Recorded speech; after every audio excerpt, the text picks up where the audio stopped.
Hi, this is Nancy Yearold, and welcome to High Road to Humanity. And today we've got a really interesting guest, and she's joining us from the UK.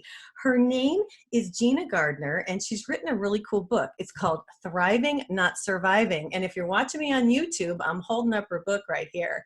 But before I bring Gina on, I'll give you a little information about her and what we're going to talk about today. Gina Gardiner is a two-time #1 international best-selling author. She's a motivational speaker, an empowerment coach, transformational leader trainer, NLP, and master practitioner coach with well over 30 years experience in helping people achieve happiness, success, and fulfillment. Wow. She has supported many individuals and couples to develop a great sense of self-worth and the confidence to challenge and change limiting beliefs in order to become more loving towards themselves and others. She is passionate about helping her clients to achieve their full potential to become their genuine best selves. Hey, Gina, welcome to High Road to Humanity. Thank you very much for having me on the show. I'm really excited to be here. I'm excited to have you. I really enjoyed your book. But before we get started, can you tell the audience how you got into this? I love your story. It's kind of a tragic story, but tell how you got into this type of work. Um, I started off my professional life as a teacher, Yeah. and for the first time in my life, I found something that I really loved, and I blossomed. Prior to that, I'd been very shy, bullied at school, didn't know who I was, and I was just thrilled to be able to support children in order for them to have confidence in what they were doing. Right. And I was promoted very quickly. So at age 28, I became the deputy principal of the largest, I think in America, the equivalent would be junior high school. Okay. And I was promoted to be the catalyst for change. I was the youngest bar 2 on the staff. And so for the first 6 months, I worked with the principal to strategically plan how we were going to move things forward. Okay. And in February in the UK, we get a week's holiday, and I was really pleased to get to that week. And I went off skiing, and skiing was my passion. I loved to do it. I Right. was an experienced skier, but in those days, the fashion was to have skis as long as possible. And I bought a pair of skis. I was convinced by the salesman to buy a pair of skis that were 10 centimetres longer than I was used to. That's Oh, about 4 inches. right. And so off I went to St Anton in Austria, and proceeded to wrap those extra 4 inches around themselves several times during the week. Oh my God. Um, and so by the Thursday, I'd had a bad fall, and I said to my friends, look, tomorrow morning, I'm going to get my confidence back before we finish the holiday. It was the last day. I'll join you for lunch. Joined them for lunch, and they said, we found this fabulous new run. Come and join us. So off we went. It was a beautiful day, sunny, warm. The mountains looked magnificent. And off we went on the chairlift, and I followed them. And we hadn't gone very far when they turned a corner, and it was pretty evident that this isn't where they meant to be. Oh. So as I joined them, what I found was, rather than this being this beautiful red run that went for 6 or 7 kilometres, we were at the top of the Schindlergratz, which was the most difficult black run in St Anton. See, and I would be scared to death. Well, I've done black runs before, but nothing like this. It was very long, very steep, and full of moguls. Now, moguls, if you're not a skier, they are where the weather has carved out the snow, Right. and you get lumps. And very often, they're like cobbles, so they're not comfortable to ski on, but they're okay. These were 6-foot monsters. And I so read that and I was shocked. I have skied and I've never seen moguls that big. That's crazy. neither have I. Yeah. And it was just mogul after mogul after mogul. Yeah. So the only way to ski down was to pivot on the top of the mogul and then slide down and then go through the sort of gully and then do the same on the way back. I see. So I skied about the first third, and then I had a fall because I left it too late to turn. And it took me about 20 minutes to retrieve my skis and get down to where my friends were sitting, each of them on a mogul, like an elf sitting on a mushroom. Right. So took my skis off and we started to have a conversation. And as I say, it was a beautiful day. And suddenly the top of the mogul gave way. It had melted. Oh no. And I started to fall, rotated out, but because of the moguls, there was nowhere to land. So the last thing I remember is screaming a scream. And then I woke up some way down. And it took a long time for the people that I was with to ski to me. To get you, yeah. The one good thing about that is that with the 2 falls and the skiing that I'd done, we'd done most of the Black Run.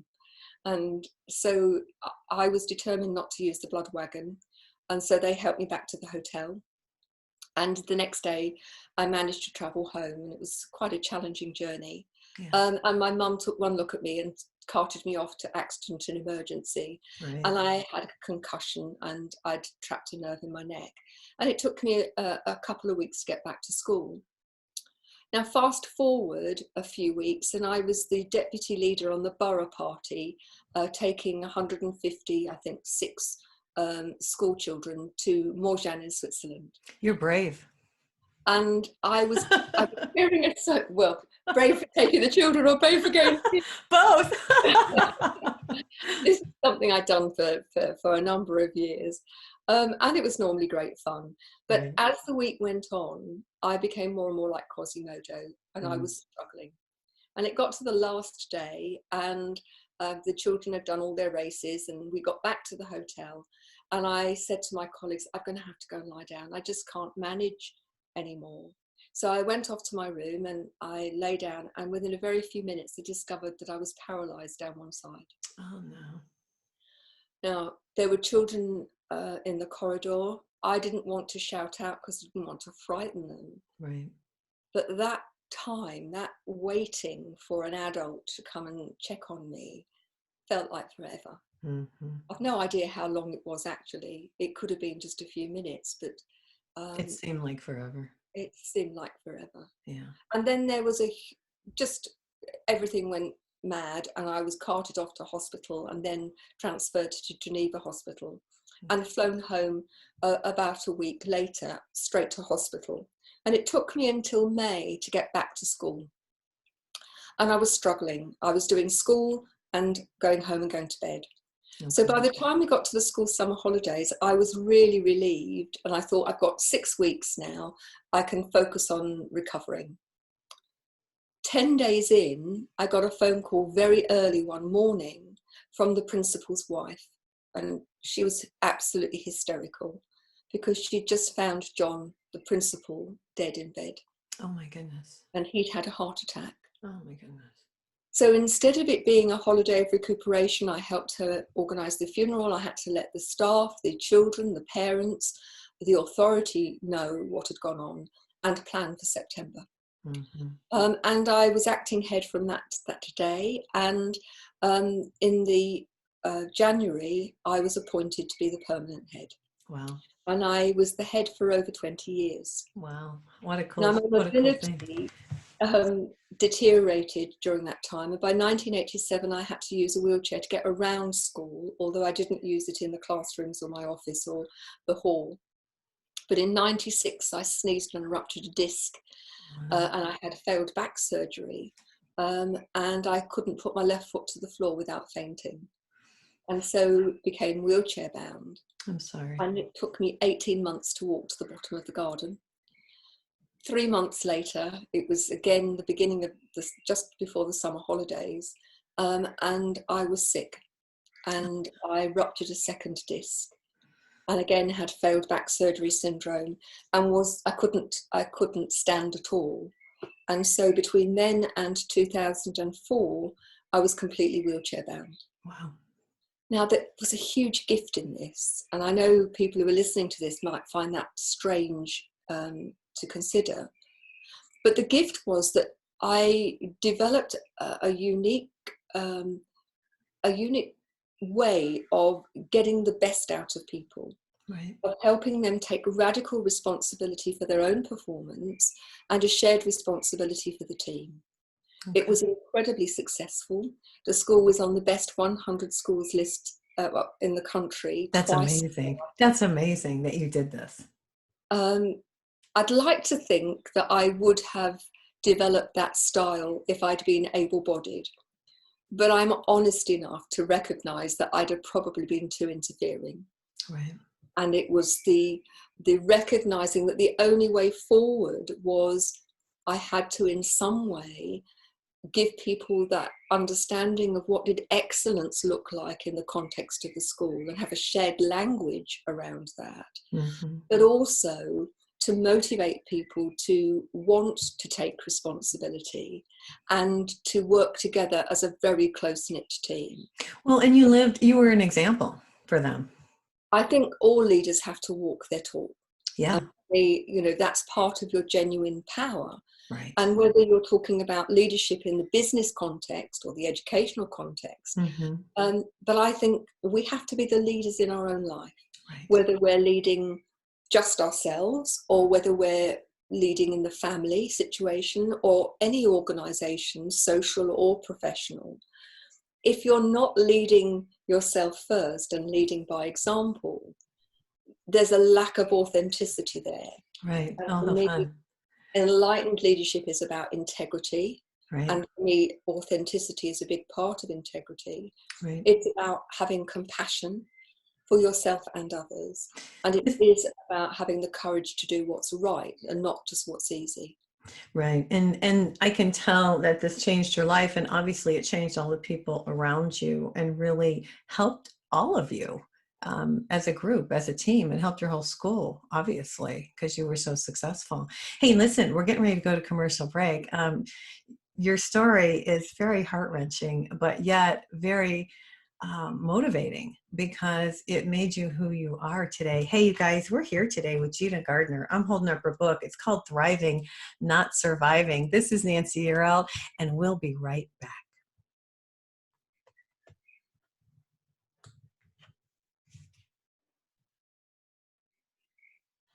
Hi, it's Nancy Earl. We're here today with Gina Gardiner. She's joining me from the UK. She just got through telling her story about how she survived and how she has thrived. And Gina, I really enjoyed your book. I mean, there are so many things in here that were really helpful. I mean, you talk about reclaiming your self-worth, and I really love that. And can you talk about that a little bit? Just reclaiming your self-worth. I think well, firstly, the relationship that we have with ourselves is reflected in the relationship we have with other people. Okay. So it makes absolute sense to me to have the best possible relationship with yourself. A loving relationship, but that doesn't mean indulgent. If you love unconditionally, then you want the best for yourself or others. So for me, everything starts with a sense of self-worth. Our beliefs about ourselves are installed very early on. And if you look at very small children, babies, for example, that are learning to walk, Mm-hmm. they have no consideration about what other people think about them. Right. They're just doing it. So if they fall down, they don't think, do I look stupid? Oh, I better not try because I might look silly. Right. Or does my bum look big in this nappy? They just want to do it. And so they have no concept of failure. But somewhere along the line, we learn that if we don't get it right very quickly, then we assume that we failed. Right. And that becomes quite entrenched. And having seen, worked with children, it gets entrenched quite early. Yeah, you talk about that. You say dealing with harsh words of others as a child, and then it comes into our adult lives, and we're almost programmed, is what I feel like. We're programmed as children, yeah, and then we have to unprogram ourselves, don't we? We do.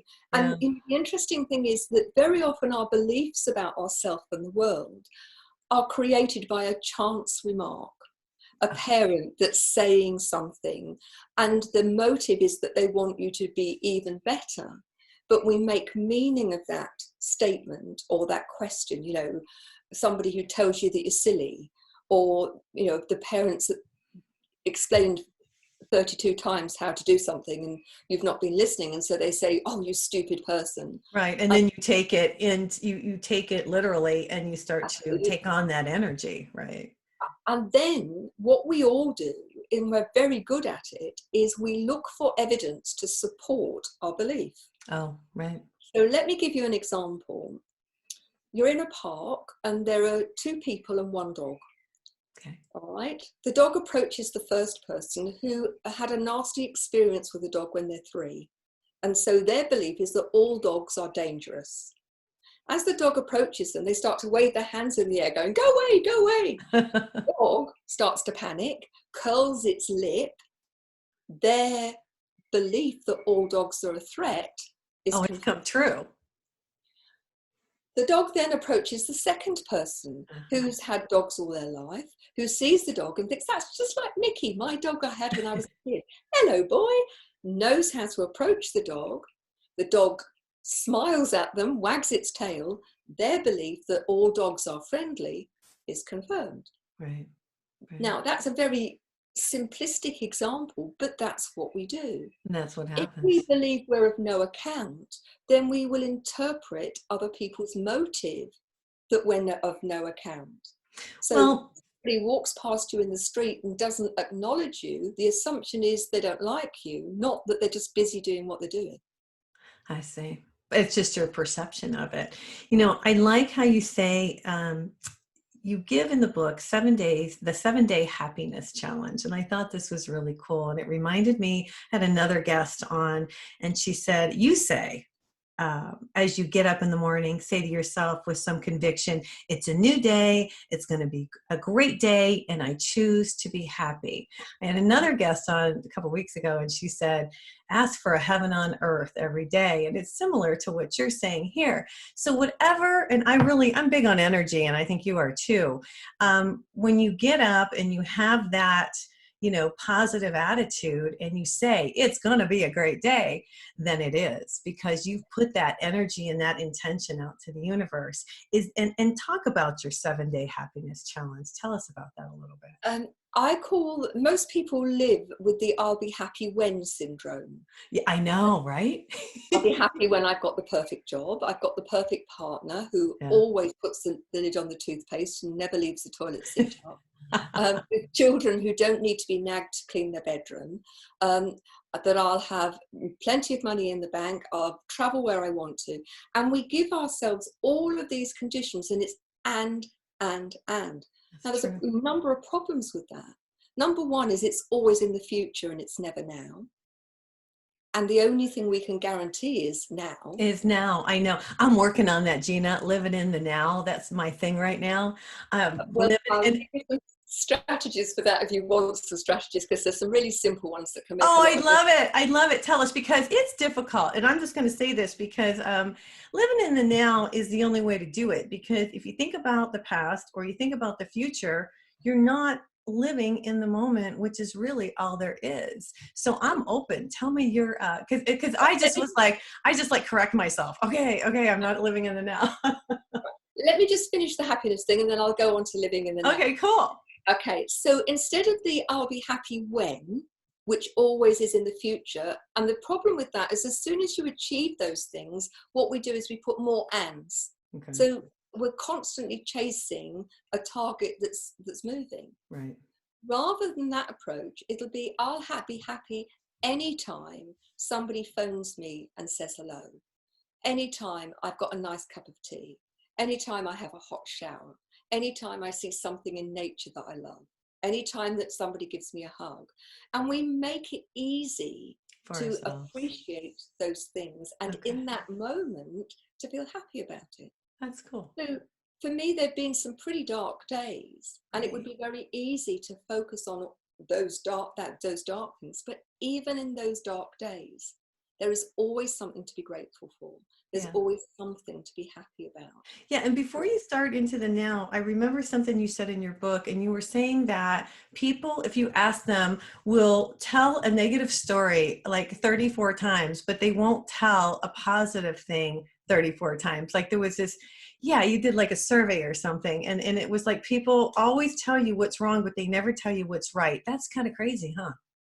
Research shows that people tell on average 37 people when things go wrong. Okay. 5 when they go right. Okay. Well, somebody's got my 37 and I suspect somebody's got part of your 37.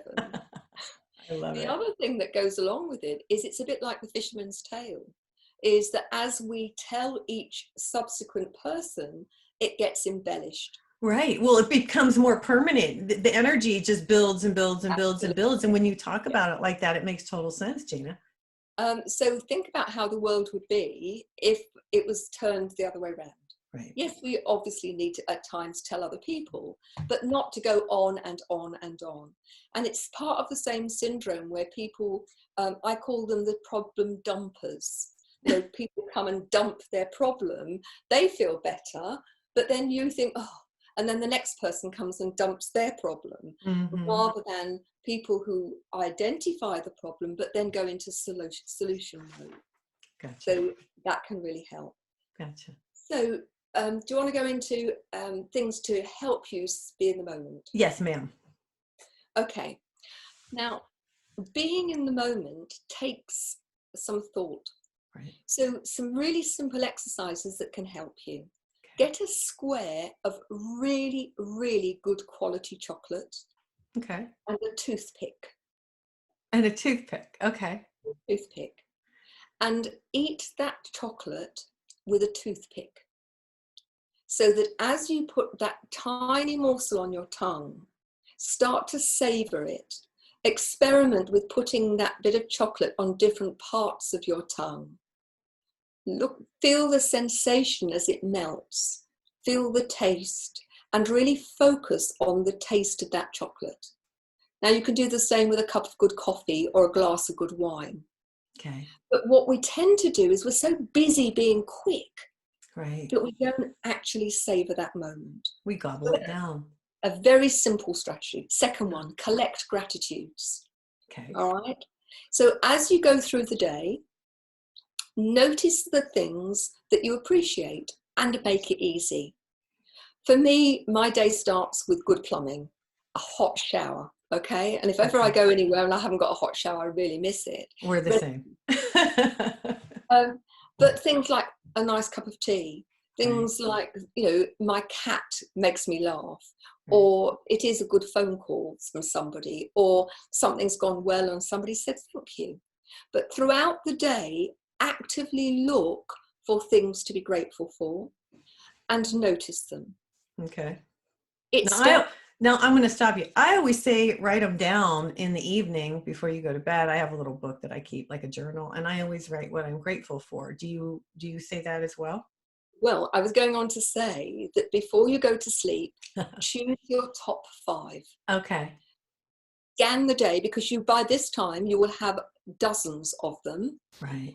Scan the day and relive the feeling that those generated Okay. and choose 5. Now, if Okay. you want to write them down, that's great. But Okay. before you go to sleep, if you're going to sleep on those gratitudes, then what you're doing over time, and within a couple of weeks, your brain starts to get recalibrated. So you're focusing on the good in life rather than the negative. Yeah, and it's really retraining ourselves because our society has made it this way. Unfortunately, this is the way we've been conditioned, and so I love that you have such a positive attitude, and that you're helping us retrain ourselves to be more positive and to be more happy and Yeah. joyful. Yes. And then another very quick strategy is to take just 4 or 5 minutes. That's all it takes. Okay. Find a quiet place, have your feet on the ground, close your eyes, take some deep breaths in through your mouth, nose and out through your mouth. Okay. And initially just focus on what you can hear. What can you hear externally? Around you. Then can you hear anything internally, your tummy gurgling or your heart beating? Right. Then focus on what you can smell. Focus on what you can feel. Now feel in terms of your clothes on your body or the Right. pressure of your back on the seat. But then scan your body and how are you emotionally feeling in that moment? Right. And Feeling just acknowledge it. cool. But very And cool. Hey, then listen, we're getting ready to go to commercial break again. But when we come back, let's talk more about what we can do to change ourselves, and we'll talk a little bit about faith and belief. Okay, how's that sound? Cool. All right, cool. Hey, you guys, we're here today with Gina Gardiner. This is her book. It's called Thriving, Not Surviving. She's got some wonderful, wonderful information in here. I want to tell you it's a good read. I've got all kinds of little markers in here that I think I want to talk about today. But this is Nancy Yearout. This is High Road to Humanity, and we will be right back.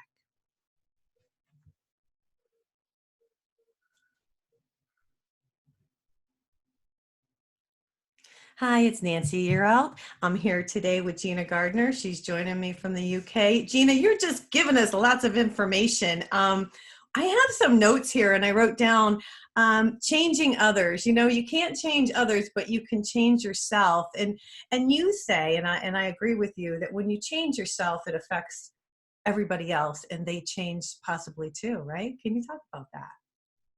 The only person we have absolute control over is us. Right.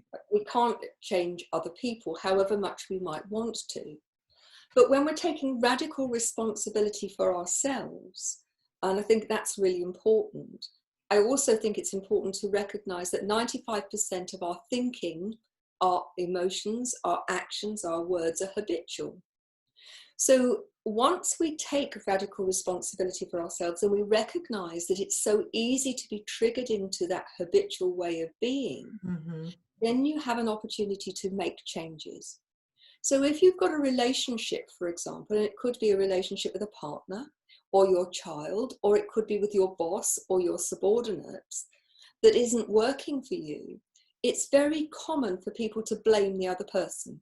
If only they were, whatever that might be, more reasonable or more accommodating or less this. But ultimately, if you take the view, okay, let's look at what I'm doing to contribute to that situation. How do I need to change in order to get a different response? So I'll give you a couple of examples. Okay. Parents go into nag mode, okay? And they nag their children about tidying their bedroom, for example, or doing their homework. And they will go into the same pattern of repeated behavior and language, and it's not working. You know, Einstein's definition of madness is to keep doing the same thing and expect a different result. Right. But we all do it. So instead of going into nag mode and going into that normal way of being, it's time to take a step back and think about, I need to do something differently with my child in order to get them to do their bedroom. Mm-hmm. And by you doing something different, then you interrupt the pattern of their habitual behaviors. Right. Because in the end, nagging becomes white noise. People don't hear the words, they just hear the yak, yak, yak, yak, yak. Mm-hmm. And so we've got to shift that. I see. I see. If you're talking about, let me give you an example of a relationship of a couple that I've been working with recently, Okay. where their marriage was on the rocks when we started to work together. And part of the problem was that he was very aggressive and bullish in his language and his energy, never physically. But the minute he was bullish, his wife would completely withdraw. Shut down. And part of his problem is that he felt that she didn't give him attention and that she didn't show him love. Once we were able to identify the two patterns of behavior, then it was up to both of them to change. For him to recognize that the bullish behavior was having exactly the opposite effect of what he wanted. And for her to recognize that by closing down, she was contributing to his frustration about wanting to have a closer relationship with her. I see. And so ideally in that situation, working with both, it meant that both could make some changes. But even if only one of them had made changes, it would have made a changes difference. the dynamic, and it changes the energy. Yeah, that's what, well, yeah, and that's the thing. I think people don't realize, and you're exactly right. I love your examples because you get stuck in a pattern. People get stuck, and they do the same. We're creatures of habit. We do the same thing over and over and over. You're exactly right, and we have to look at ourselves and say, wait a minute, what am I doing here that I can change? And I like that because our beliefs create. You write this, and I'm reading on my notes. Beliefs create our reality. They do. I'd like to share two stories with you, if I may. Yes, please. The first is Roger Bannister. Many people may be familiar with him. He was the guy that ran the first 4-minute mile. Okay. What they may not be familiar with is that the medics of the time said to him, if you run that fast, you'll die. Oh, Not you might. They were absolutely convinced that he would die. oh And around the arena, if you look at the footage of that race, there are men in white coats holding oxygen bottles. okay. In the vain hope, they thought that when he ran that fast and he collapsed, that they might be able to save him. Now, that he ran the 4-minute mile in itself is amazing. Mm-hmm. But what's even more amazing to me is that within 30 days, 30 other people had run that 4-minute mile. Why? Because they believed it was possible. Right. And the second story is really a very personal one. And it was a real pivotal moment for me. When I retired from being a principal in 2004, I studied NLP, Neuro-Linguistic Programming. And I wanted to go and see as many people using it as possible. And I ended up at the Excel Centre in London on a Tony Robbins course. Now, I went very cynically. I thought, this huge American, very loud, it's all going to be hype. But when I got there, there were 10,000 people on this course. That's just crazy. Wow. I got goosebumps. That's crazy. In the morning, he was talking about a program that he was running in California. And I thought, I'd really like to do that. Okay. But I dismissed it because how would I travel to America on my own? I didn't have a electric wheelchair in those days. Okay. And although I worked for the government as an advisor and I worked for the National College of Leadership and the London Institute when I was a serving head, and I would go all over the country, I always had a taxi driver who picked me up, same taxi driver, took me to where I was going, waited and brought me back. Right. So I just dismissed it.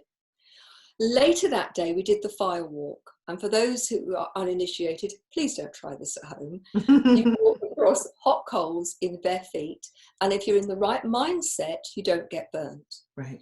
Now, by this time, I'd had an internal spinal stimulator fitted, and I could walk a few steps with help. And so I was absolutely thrilled to walk the 30 feet or so over hot coals. And as I settled back into my wheelchair, I was really, really thrilled. Gina, that's crazy. The guy behind me was a double amputee, right. No legs below the knee. He tipped himself up onto his hands and he walked across hot coals on his hands. Yeah. And in that moment, I realized I was self-limiting. Right. I don't know that guy's name. I've never met him before or But since. he changed you. He changed my life. Yeah. That night I booked my ticket and I booked my flight. I went off to California to do the course that Tony Robbins was doing. Wow. Ended up doing all his courses and ended up becoming a senior leader. That's wonderful. I've traveled the world speaking, working for pleasure. And that guy taught me that we all self-limit. And once you choose not to self-limit, then the world opens up full of possibilities. That's wonderful. And I hope people who are watching and listening to this have a look at your beliefs, because if they're limiting you, right, it's up to you to change them. To change it. Yeah, that's a wonderful story. And I did read that in your book. Thank you for sharing that with us, because it's had an impact on so many people. Yeah. I wish I knew who it was. Well, and we've got about 4 minutes before we go to break, but you talk a lot about learning to love yourself. And I really like this part of your book. You say learning to love yourself and appreciate who you are is really important in creating positive and empowering relationships with others. And then you talk about cherishing your body and loving yourself for who you are, and I like that you really address this. And the reason I'm bringing this up is we get so caught up with the outside appearance, but it's really the inside of us that is the treasure. And if we can just get past, the outside and really know people on the inside, that's where the happiness and the joy and the connectingness begins. Can you address that a little bit?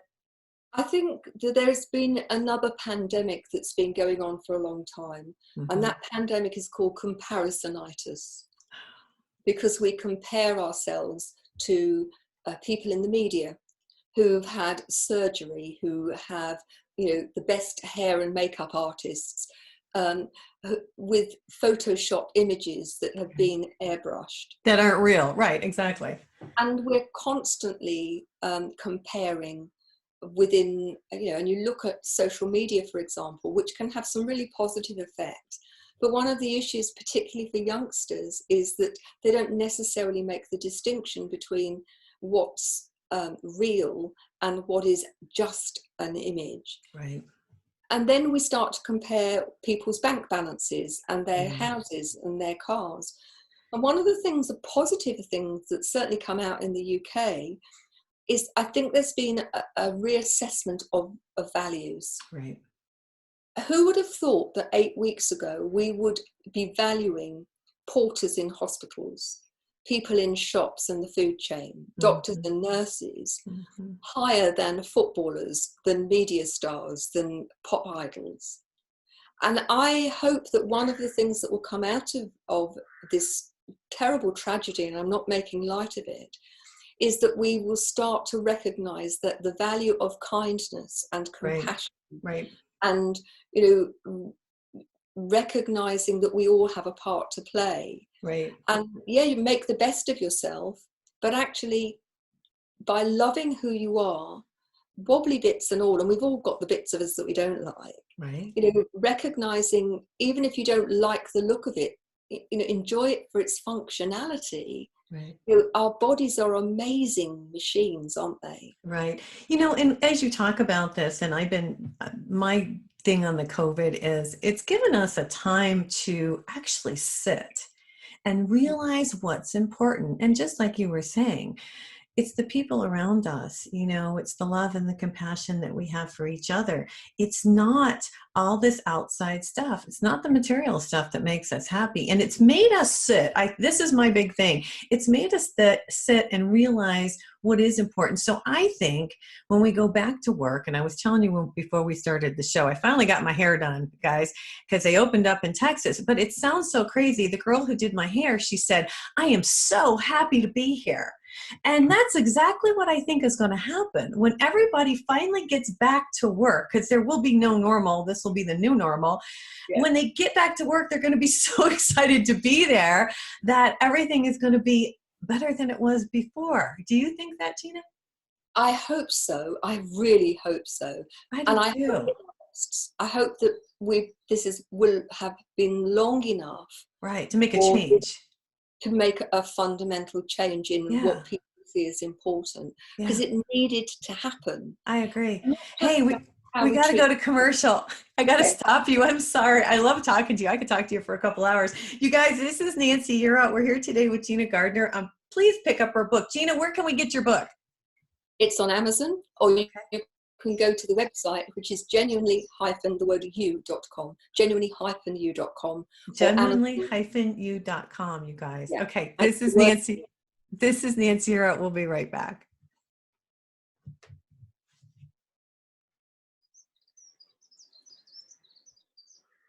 Hi, this is Nancy. You're out. We're here today with Gina Gardiner. Gina, give your website again. It's genuinely, then a dash hyphen, and then the word you.com. Okay, cool. You guys need to pick up her book. It's called Thriving, Not Surviving: The 5 Secret Pathways to Happiness, Success, and Fulfillment. Gina, there's so much stuff in here to talk about with you, but I marked a couple things I wanted to mention. I wanted to bring up one here. There's a paragraph where you, on page 107 here, where you talk about being your own best friend.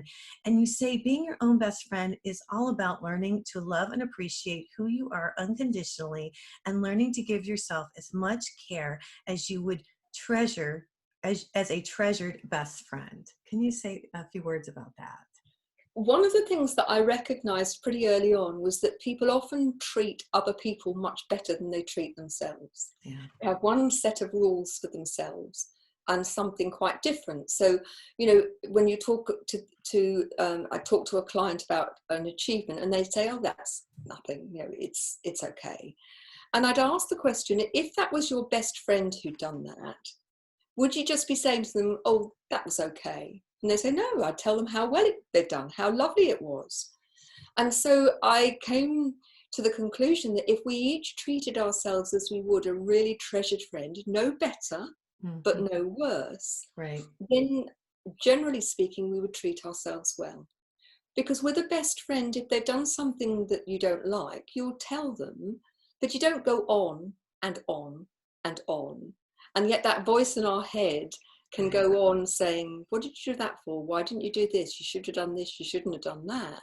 And it Mhm. can go on. And for some people, it's years and decades that they're still beating themselves up for things that they should or shouldn't have done earlier on. A long So time ago. being your own best friend is, I think, an easy way to recognize and measure if you're treating yourself well or not. And if you are not, then ask yourself the question when you're doing something, would I treat my best friend like that? Because if I wouldn't, why am I treating me like that? Right. We need to learn to love ourselves. And Yeah. it's not a, uh, I don't know what the right word is here. It's not that we're being superficial in any way. We're all very good spiritual people. And if we used our spiritual self, and like you were talking about earlier, and we're more compassionate and, we're kinder when we went out into the world, that would make a difference because it rubs off on everybody. Because it's almost like a domino effect. When you're kind or when you smile, then somebody else is kind and they smile, and it's kind of, it's contagious kind of thing. Another thing I wanted to ask you about, which I thought was really nice that you put in your book, you talk about time. And what I really liked, you talk about, tell the story about the professor, if you wouldn't mind, that was given the lecture and he showed the students the large glass. Do you mind telling that, or do you remember it, or should I read it real quick? Or Um, if I remember the bit right, he's talking about filling a glass jar up yeah, with stone. yeah, Um, yeah, and then, if you fill the glass up with big stones, if you filled it up with sand first, you've got no room for the big stones. right, But if you put the big stones in first, and the big stones represent the things in life that are truly important to you, then in the spaces you put the smaller stones, which are the things that are important but not the real core valued things, and right. then you can fill the spaces with sand. But what most of us do, which are the inconsequential things, but most of us fill our lives with stuff I know. that doesn't really matter. um, and we're busy being busy. And I think one of the things and it's been a lifelong lesson for me, is that we are called human beings for a reason, but most of us are human doings. Right. We're not living in the now. We're not being quiet and being focused. Yeah. Yeah. And valuing the things that are important. Well, and you say something in here about time. You say something to the effect of, look back and see where you're spending your time, because, if you were gone tomorrow, where would you really want to spend your time? And that's, because we all have an expiration date, right? So we're not We going to do. be here forever. I Yeah. mean, it's something that I was conscious of, but it became very, very evident. I had a younger brother, 7 years younger than me. Okay. And David went out cycling one day. He was going to be involved in the London to Brighton cycle race. And he was going to, he and a team of his friends were cycling for, paradoxically, for a heart research Oh, okay. charity. Okay. And he collapsed, fell off his bike. As it happens, one of the team was a medic, but by the time they got off their bike and got to him, David had died. Oh my God. And I always look for, what is it the positive that I can take out of this? And I was close to my brother, and we were devastated. I'm sorry about that. Thank you. Yeah. But one of the things that came, or the things that came out of that, is for me to be really clear about what are my priorities in life. Right. And if we knew that we had very limited time, what are the things that we would want to do above all others? And for me, relationships have always been at the heart of everything. And my brother, unusually for many men, was so good at taking, he'd text and often, and it might just say, love you, or But he just took the time to do it, is what you're or saying. just a little X, Yeah. or thinking of you. Yeah. And when he died, I realized just how precious Oh, that taking the time, what did it take him? 5 seconds, 10 seconds, But he not did more. it. He did it, and it made a difference. Required thought. Yeah. And how often do we take people, how many of our listeners here have taken the time to say to somebody that they care about, I love you, or I care about you, or I appreciate you, or thank you. And we don't do it often enough. And for me, that it's taking the time to care, to think, and to act in that way is really important. That is a wonderful story. Thank you for sharing that with us, by the way. It was, wow. There's one thing in your book I want to talk about. We've only got like 5 minutes left. Like I said, I could talk to you, Gina, for another hour. I'll have to have you come back. But one thing that really hit me is when you did this experiment, and I want you to tell the audience about it because I'm doing it. And I'm writing these little stickies, and I've got it on my screensaver. I am enough. Okay. I just want to tell you, I thought it was fantastic. What a great idea. Can you share your I It's am not enough? my idea, I have to say. I was doing a program by a lady called Marissa Pearce. Okay. And she is a well-known hypnotherapist. She's English, but does a lot of work in America. Okay. And she works with a lot of very rich and famous people, and had been commissioned by the producer of a TV show to work with an actor who was one of the main characters in a series, and he was threatening to walk out halfway through the series. Okay. And he said, will you go and work with this guy? And she said, yes, I will. And he said, what sort of car do you drive? And she said, I drive a Ford. Why? And he said, well, don't take the Ford. He'll only have a Porsche or a Ferrari on the front on his front drive.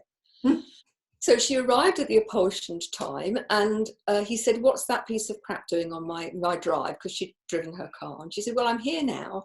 Come on, let's have a cup of tea together. And I have a pretty good idea what the problem is. So he let her in, and to cut a very long story short, it turned out that this guy was the son of a very successful lawyer who had wanted his son to follow in the family footsteps. And the son wanted to be an actor. And the father had said, if you go and be an actor, then I'll disown you. Yeah. And he'd gone off to be an actor. And before he was successful, his father had died. Oh. And so nothing that he ever did was good enough to make up for the fact that he hadn't got his father's approval. And so he'd become a real prima donna. If it wasn't the very best of material things, then it didn't count. So she took a red lipstick and she wrote on every mirror in the house, and there were many, I am enough. And she put it as a screensaver and put it on his phone.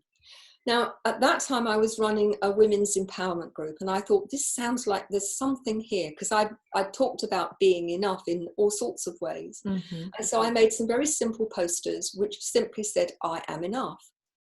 And I asked the ladies if they would put them up, and I gave them 6 to put on their wardrobe, but on the back of the bathroom door, so every time they sat on the loo, they could see it. Halfway down the stairs, on the fridge door, and so on.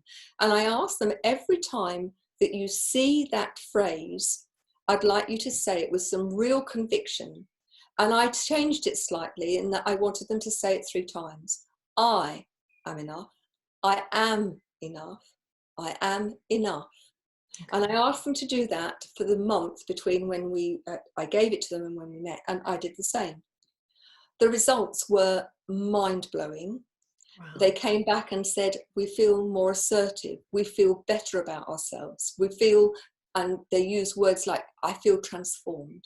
And I've now used it with hundreds of people. So it reprograms you. It does. It reprograms you. Repetition of it on a regular basis, and then saying it with some real conviction, start to reprogram the brain. Yeah.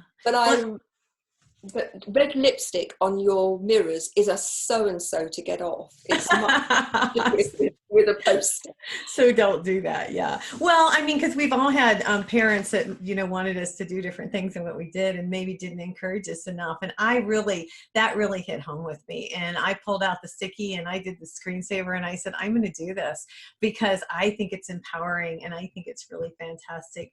Hey, Gina, we're to the end of the show and I just want to thank you. I mean, tell the audience if they want to get in touch with you. Do you do consultations? Can you do stuff on Skype, on Zoom, over the phone? I work with people all over the place. So, perfect. There is a Good. Give your information out for the folks. Okay, so if you're interested in working with me one-on-one, contact me through the website, or Gina at genuinely-u.com, and it's Gina, Gina, at genuinely-u.com. If you're interested in the newly launched Enlightened Leadership Program, then there is a dedicated website just for that, which is enlightenedleadership.co. But if you go to the genuinely-u.com, you'll find the leadership stuff on there as well. Right. So and her book is called Thriving, Not Surviving. If you're watching me on YouTube today, you can pick it up on Amazon. Gina, thank you so much for being here today. You were wonderful, and I really enjoyed your book. And I'm enough, and so are you. I love it. I love it. All right, you guys. This is Nancy Yearout. This is High Road to Humanity, and we will see you next week. You guys have a terrific week, and take care. Bye-bye.